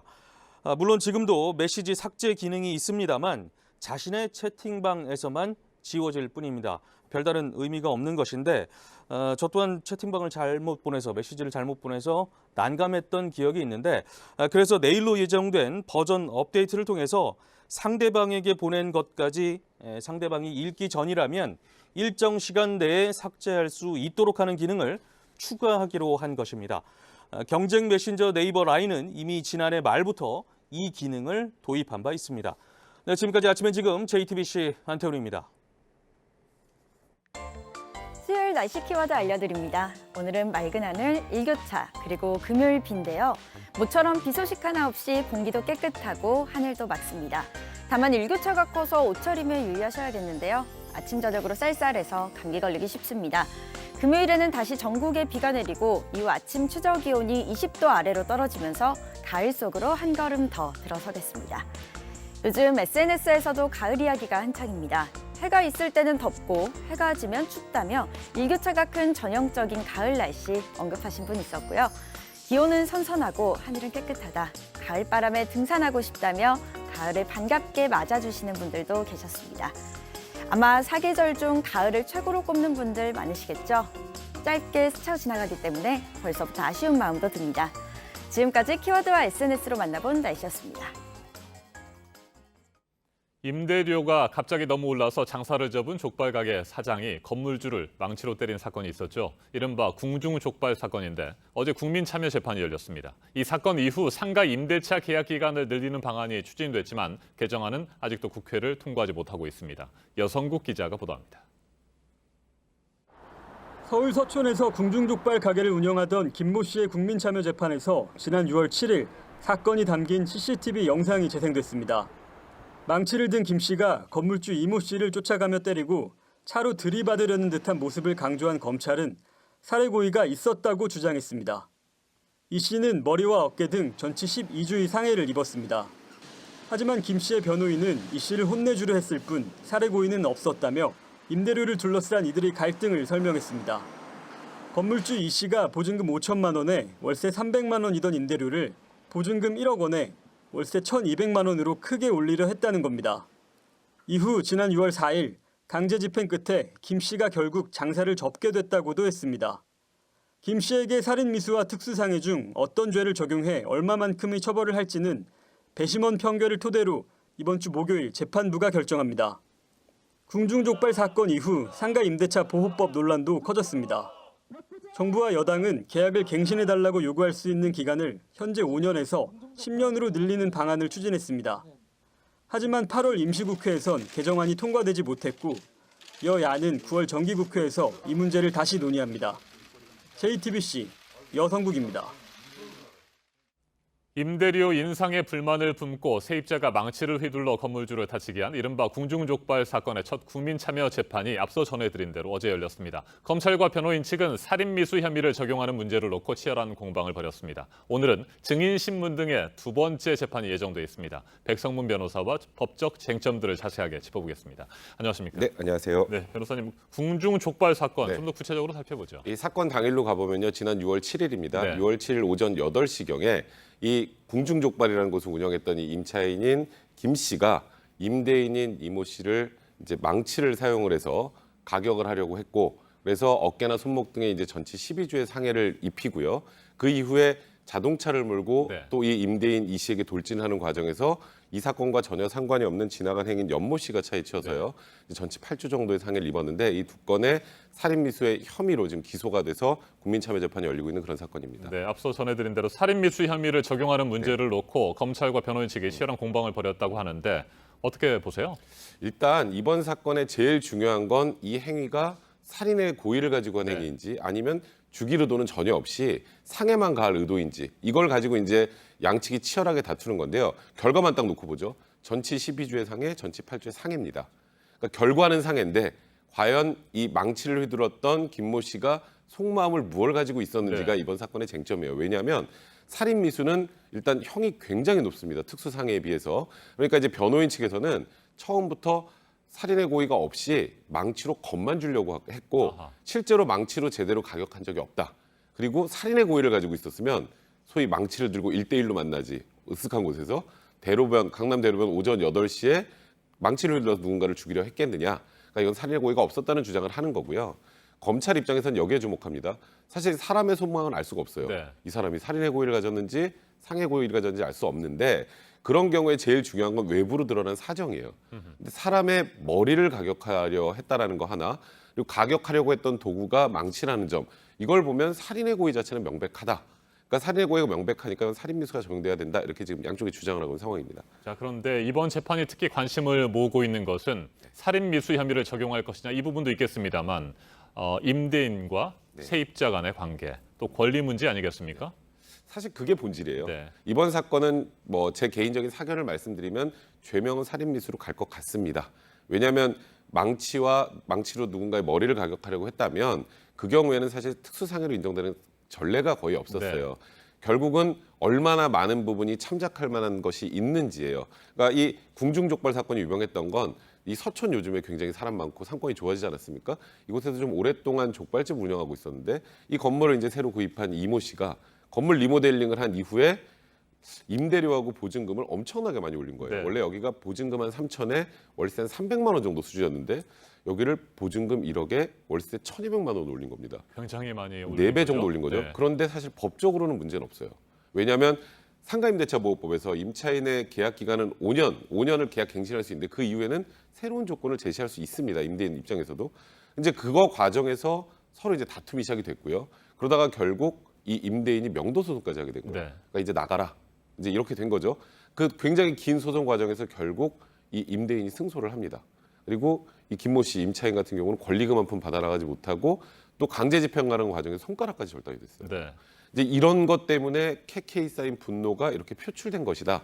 그러니까 이 동기 자체를 참작해달라는 게 어찌 보면 이번 사건의 핵심이 아닌가 싶습니다. 네, 그 동기를 생각해 보면 여러 가지 정말 배심원들이 판단할 때 뭐 이해가 가는 부분도 있을 수 있겠습니다만 검찰이 현재 불편해하고 문제를 제기하고 있는 부분은 이거 아닙니까?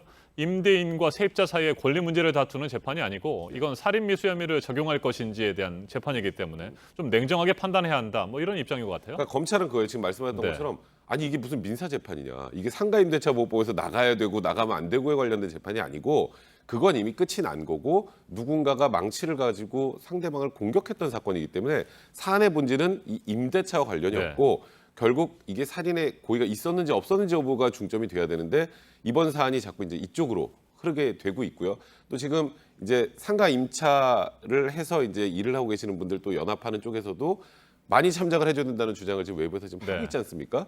그러니까 검찰 입장에서는 그런 부분들이 굉장히 좀 부담스러운 것인데, 그러니까 이 국민참여재판을 신청한 의미가 좀 저는 이런 쪽에 있다고 생각을 해요. 이게 만약에 법관들에 의해서만 판단이 된다면 오히려 본질에 더 집중할 가능성이 많은데 아무래도 배심원분들은 비법률 가죠. 비법률 가면 그래도 법관보다는 감정에 조금 더 치우칠 수 있기 때문에 저는 살인의 고의를 부정하기 위해서 국민참여재판을 신청했다라기보다는 이 동기를 참작해봐서 최대한 형량을 낮추고자 국민참여재판을 신청한 것 같습니다. 네, 그래서 이번 사건을 계기로 해서 임대차 계약을 좀 개선해야 한다 이런 의견들이 있었고요. 임대차 계약 기간을 기존 5년에서 10년으로 늘리는 방안이 여야가 상당 부분 합의를 했음에도 불구하고 지난달 임시국회에서 통과되지 못했어요. 현재 어떤 상황입니까? 이 부분은 사실 좀 예민한 부분이긴 해요. 그러니까 임차인 입장에서는 좀 장기간 영업을 하고 싶지 않습니까? 한 자리에 들어오면.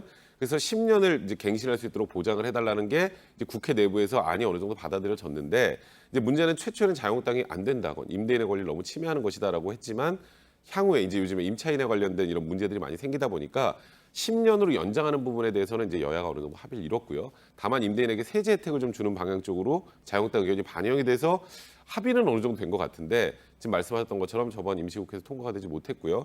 아직까지는 지금 뭐 국회 계류 중인 상황이기 때문에 근데 이제 이게 통과가 되면 또 여러 가지 문제가 생깁니다. 지금 임대차 관계 돼 있는 상황에도 앞으로 10년으로 다 적용을 할 것인지, 아니면 이 법이 시행된 이후에 새로 계약을 한 사람들만 10년으로 할 것인지, 이제 이 부분도 이제 부칙으로 들어가는데 이게 사실 만만치가 않아요. 네. 그러니까 잘못하면 임대인의 재산권을 더 너무 침해하는 쪽으로 판단이 나올 수도 있기 때문에 결국 10년으로 늘리는 걸 합의하고 그 늘리는 걸 언제부터 적용하고 누구에게 적용할까지 이제 결정을 해야 되기 때문에 아직은 좀 난항이 예상이 된다고 봐야 될 것 같습니다. 소급해서 적용하는 문제를 가지고 또 논란이 예상이 되는군요. 백성문 변호사님 말씀 잘 들었습니다. 문재인 정부 출범 이후 공공기관에 매일 한 명꼴로 낙하산 인사가 임명됐다는 주장이 나왔습니다. 특히 임명된 기관장들 가운데 상당수는 더불어민주당 출신 전직 의원 등이었습니다. 유미애 기자입니다. 바른미래당 정책위원회가 전수조사에 발표한 문재인 정부의 낙하산 인사 백서입니다. 현 정부 출범 이후 1년 4개월 동안 총 340개 공공기관을 분석한 결과입니다. 공공기관에 새로 임명된 임원의 22%가 문재인 정부 측 인사라는 겁니다. 5명 중 1명꼴입니다. 특히 기관장만 94명입니다. 기관장 중 상당수는 민주당 출신 전직 의원들입니다. 최근 국회의원 해외 출장 논란에 휩싸인 코이카의 이미경 이사장을 비롯해 김성주 국민연금공단 이사장, 김용희 국민건강보험공단 이사장, 오영식 한국철도공사 사장, 이상직 중소기업진흥공단 이사장, 최규성 한국농어촌공사 사장 등입니다. 문재인 정부 출범 이후 매일 한 명씩 낙하산 인사가 임명된 꼴입니다. 결국 공공기관이 전직 국회의원의 재취업 창구로 전락하고 말았습니다. 민주당은 해당 인사들의 능력과 경력 등에 대한 평가를 뒤로하고 단순히 일부 경력을 문제 삼아 집계하는 건 동의할 수 없다고 반박했습니다. JTBC 유미입니다.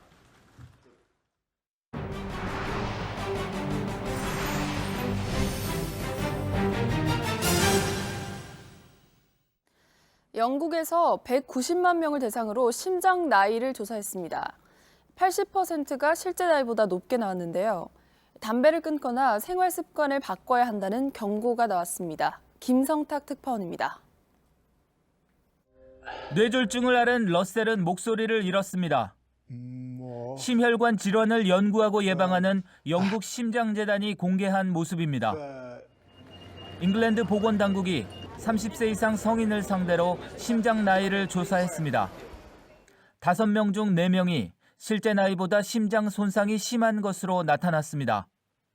나이와 키, 체중 외에 흡연, 당뇨병, 관절염, 고혈압 등 위험 요인을 온라인에 입력하면 심장 나이와 평균 예상 수명이 나옵니다. 조사에 참여한 190만 명 중 34%는 심장 나이가 실제 연령보다 5년 이상, 14%는 10년 이상 높았습니다. 의료진은 심장마비나 뇌졸중 등으로 조기 사망하거나 노년에 신체 마비를 겪을 위험이 크다고 경고했습니다. 심장 손상은 여성보다 남성에서 심각했습니다. 의료진은 무엇보다 담배를 끊고 운동하는 등 생활 습관을 바꾸면 매일 50명의 생명을 구할 수 있다고 밝혔습니다. Little changes can make big differences.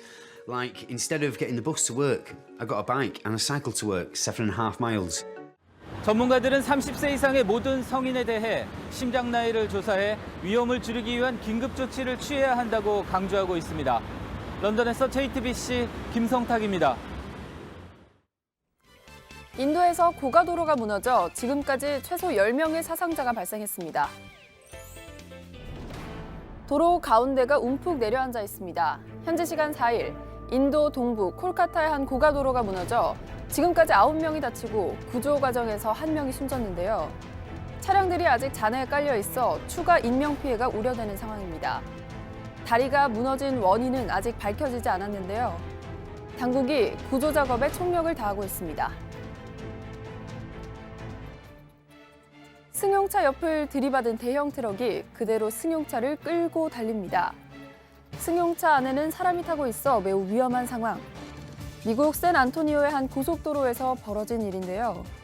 트럭은 고속도로 우측에서 합류하는 승용차를 들이받은 뒤 그 상태로 1.2km가량을 달렸습니다. 다행히 인명피해는 없었는데요. 운전자는 사고가 난 줄도 모른 채 달렸다고 말했습니다. 누리꾼들은 졸음운전 가능성을 제기하며 트럭 운전자에게 비난의 목소리를 쏟아냈습니다. 한 어부가 멸종위기 바다거북을 학대하는 영상이 동물단체를 통해 공개돼 공분을 일으키고 있습니다. 한 남성이 바다거북의 등에 올라타 등을 짓누르며 앞으로 나아갑니다. 거북은 계속해서 발버둥을 치는데요. 거북의 다리를 거칠게 잡아 끄는가 하면 거꾸로 들어 올리기도 합니다. 학대를 가한 남성은 베트남의 어부로 추정되고 있는데요. 영상을 접한 누리꾼들은 격분했고 스페인의 한 해양생물보호단체가 베트남 당국에 남성의 처벌을 요청했습니다. 필리핀의 한 초등학교 교실 CCTV 영상입니다. 친구들은 벌써 집에 갈 준비를 모두 마쳤는데 한 남자아이가 책상에 엎드려 단잠에 빠져 있는데요. 결국 아이의 엄마가 다가와 책가방을 챙겨줍니다. 이 아이는 번뜩 잠에서 깨서 일어나 보지만 아직 비몽사몽. 잠에 취한 아이는 의자를 책가방으로 착각해서 열심히 팔을 집어넣어 보려 하는데요. 이 엉뚱한 모습에 아이의 엄마는 웃음을 터뜨립니다. 영상을 접한 누리꾼들은 아이가 세상에서 가장 딱딱한 가방을 맸다며 재미있다는 반응입니다.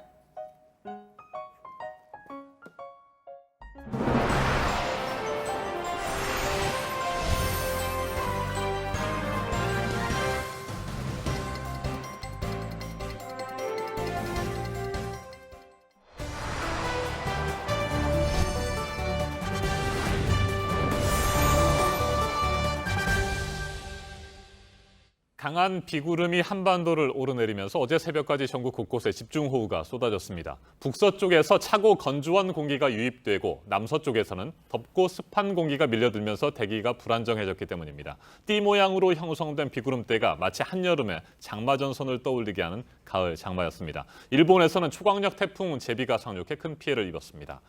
비와 태풍 그리고 가을 소식 이재승 기자와 살펴보겠습니다. 이 기자.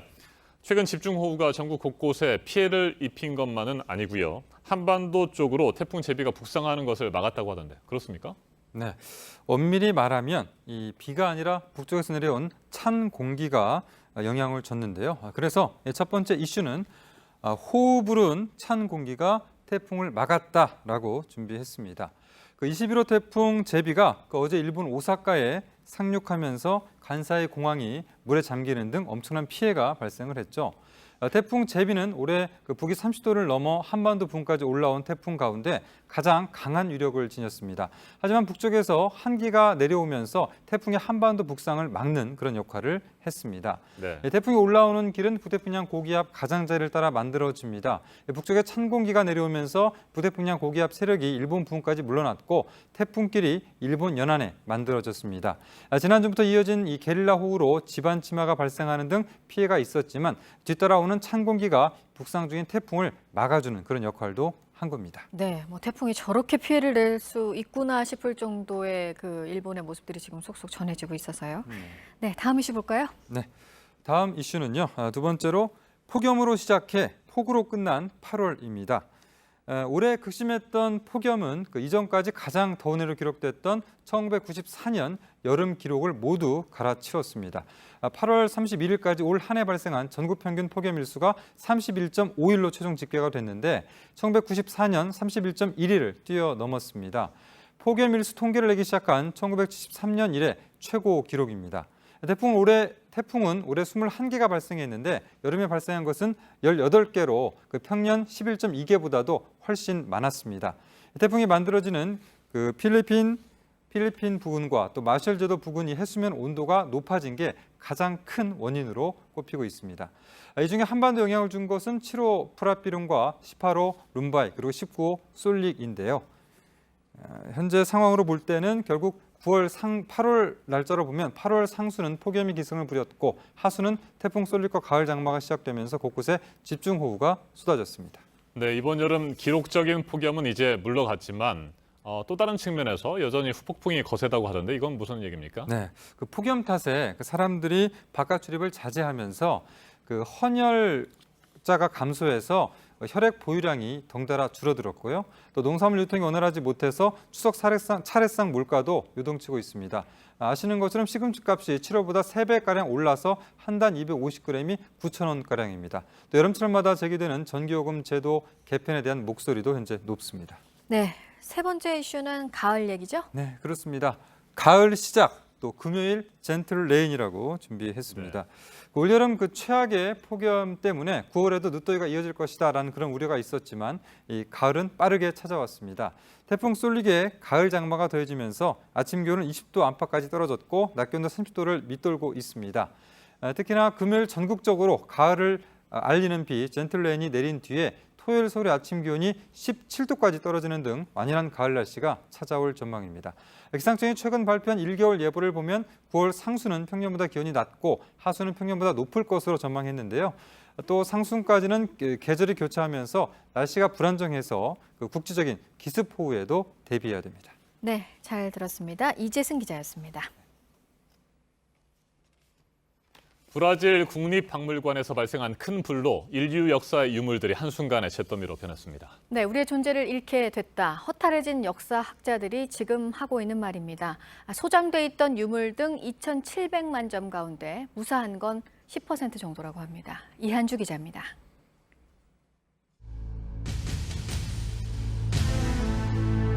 우리는 우리의 존재를 잃어버리게 됐다. 브라질 국립박물관 화재에 대한 역사학자들의 탄식입니다. 박물관 건물은 인류 역사의 보고였습니다. 세 개 층으로 이루어진 건물은 고대사와 현대사, 기원전 등 시대별로 나눠 역사의 기록을 전시했습니다. 고대사 2층 전시관에서 불타버린 12,000년 전의 루지아의 유골은 박물관을 대표하는 유물이었습니다. 아메리카 대륙에서 발견된 가장 오래된 유골로 최초의 브라질인으로 불렸습니다. 박물관 입구를 장식했던 5.2톤의 대형 운석도 검게 그을렸습니다. 포르투갈로부터 독립을 선언한 동페드루 1세가 가져온 로마 제국 폼페이의 프레스코 벽화와 기원전 750년의 이집트 미라도 화재를 피하지 못했습니다. 박물관에서 보관 중이던 유물 2천만 점과 동물 표본 650만 점, 식물 50만 종 가운데 무사한 것은 10%에 불과하다고 브라질 언론은 보도했습니다. 분노한 브라질 국민은 속속 박물관 앞으로 모여들고 있습니다. 현장 확인을 요구하며 내부 진입을 시도하다 최루가스로 진압을 시도하는 경찰과 충돌도 이어지고 있습니다. Como a gente entender com palavras que a gente perdeu. E hoje a gente está aqui para se despedir desse.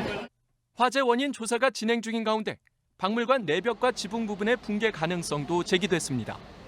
박물관 측은 지난해 정부 지원 예산이 9천만 원에 불과해 클라우드 펀딩 등으로 근근히 전시를 해왔다고 했습니다.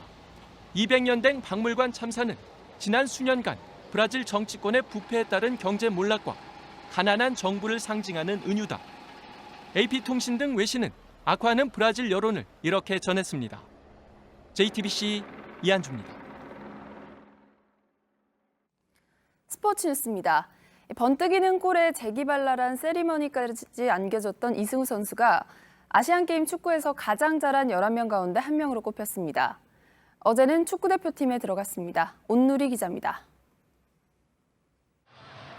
제가 드리블해서 지나가는데 승우가 나와 이래가지고 빨리 비켜줬고요. 7살 많은 주장 손흥민의 공을 낚아채 넣은 골. 이승우는 펜스 위로 올라가 관중에게 더 큰 함성을 들려달라고 요구했습니다. 베트남전에서도 골을 넣고선 중계 카메라에 대고 입을 맞추고 춤을 췄습니다. 이란, 베트남, 일본전까지 결정적 순간마다 골을 만들었고 또 번뜩이는 세리머니를 남긴 이승우는 아시안게임 베스트 11에도 이름을 올렸습니다. 체구는 작아도 마지막까지 공을 향해 집요하게 달려들어 아무도 생각 못한 골을 넣었는데 미국 폭스 스포츠는 한국 축구에 큰 영향력을 끼쳤다고 평가했습니다. 바르셀로나 유스팀 출신이라는 이름값, 그리고 16세 이하 대표로 한일전에서 멋진 드리블 장면으로 기억됐던 이승우는 아시안게임을 통해 한 뼘 성장했습니다. 지난 6월 러시아 월드컵에서 깜짝 발탁될 때만 해도 이게 실화냐고 놀랐지만 이젠 축구대표팀에 빼놓을 수 없는 공격수가 됐습니다. 이승우는 늘 그렇듯 대표팀 첫 훈련에서도 가장 많이 웃으며 흥겨운 축구를 이어갔습니다. JTBC 온누리입니다. 박치기왕 기밀의 수제자로 40년 넘게 링 위를 떠나지 않았던 프로레슬러 이왕표 선수가 어제 64세 나이로 세상을 떠났습니다. 강나현 기자가 보도합니다. 기밀의 박치기 한 방에 흑백 TV 앞에 모여 웃고 울던 그 시절.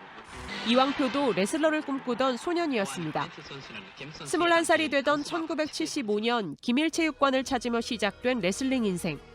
스승은 처음에 마른 명태 같다고 지적했습니다. 190cm의 큰 키에도 100kg 넘게 몸집을 불렸습니다.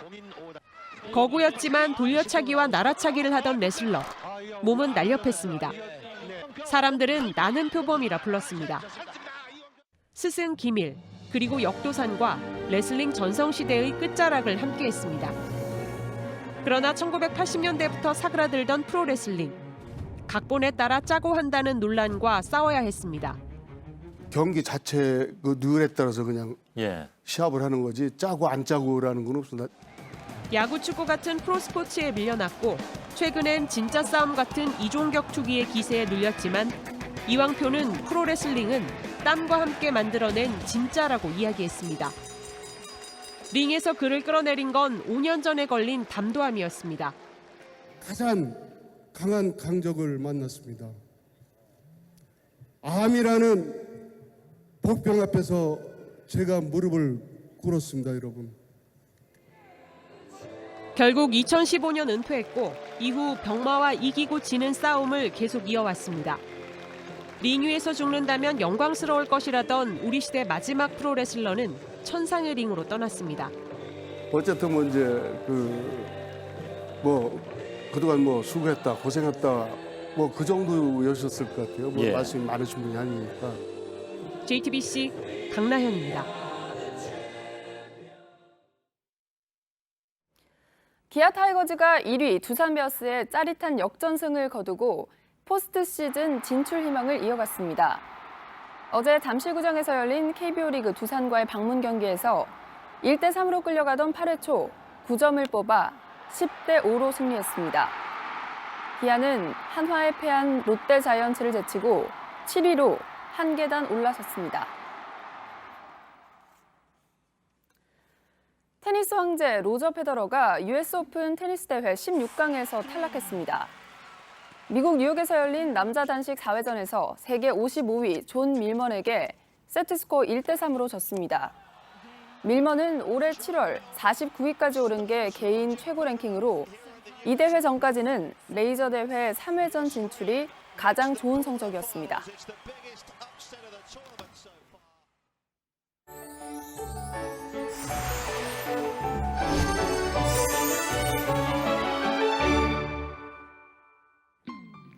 모처럼 비 소식 없이 맑은 하늘 펼쳐져 있습니다. 고기압의 영향으로 내일까지 대체로 맑겠고요. 미세먼지 농도도 보통에서 좋은 수준으로 공기도 깨끗하겠습니다. 요즘 아침 저녁으로는 확연히 쌀쌀한데요. 대부분 일교차가 10도 안팎으로 크게 벌어지고 있습니다. 활동하기 좋은 편이라고는 하지만 감기 걸리기 정말 쉬운 날씨입니다. 옷차림에 신경 쓰시기 바랍니다. 오늘 해안과 강원 산간 지역에는 바람이 다소 강하겠고요. 동해 먼바다에는 풍랑 예비특보가 내려져 있어 사고에도 유의하셔야겠습니다. 낮 최고 기온은 서울이 28도, 광주와 대구가 29도까지 오르겠습니다. 금요일에 다시 전국에 비 소식이 있습니다. 이후 아침 최저 기온이 20도 아래로 떨어지면서 한층 더 가을 속으로 들어가겠습니다. 기상정보였습니다. 아침엔 뉴스워치, 오늘 하루 관심을 가지고 지켜봐야 할, 기억해야 할 뉴스 끝으로 정리해드립니다. 문재인 대통령이 어젯밤 도널드 트럼프 미국 대통령과 전화통화를 했습니다. 문 대통령은 남북관계 개선이 한반도 비핵화에 기여할 것이라고 강조했고, 트럼프 대통령은 대북 특사단이 좋은 성과를 거두기를 바란다고 말했습니다. 정의용 청와대 국가안보실장을 비롯한 우리 정부의 대북 특사단은 잠시 후 평양 순안공항에 도착합니다. 오는 일요일 북한 정권 수립 70주년 기념 행사에 시진핑 중국 국가주석 대신 서열 3위 이잔수 전인대 상무위원장이 특별대표 자격으로 갑니다. 김정은 체제가 들어서고 북한을 방문하는 중국 인사로 가장 높은 급이라 북한에 대한 중국의 최대 예우 차원으로 해석되고 있습니다. 보건의료노조가 밤사이 일부 병원에서 파업 전야제를 진행했습니다. 광주 기독병원은 협상이 끝내 결렬돼 오전 7시부터 파업에 들어갔습니다. 외래 진료와 지원 업무에 차질이 예상됩니다. 나머지 병원들은 막판 협상을 벌이고 있습니다.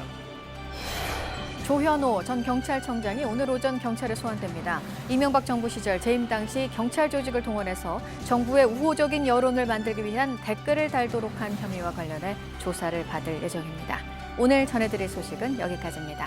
이상으로 JTBC 뉴스 아침엔 수요일 순서 모두 마치겠습니다. 건강한 하루 보내시기 바랍니다. 고맙습니다.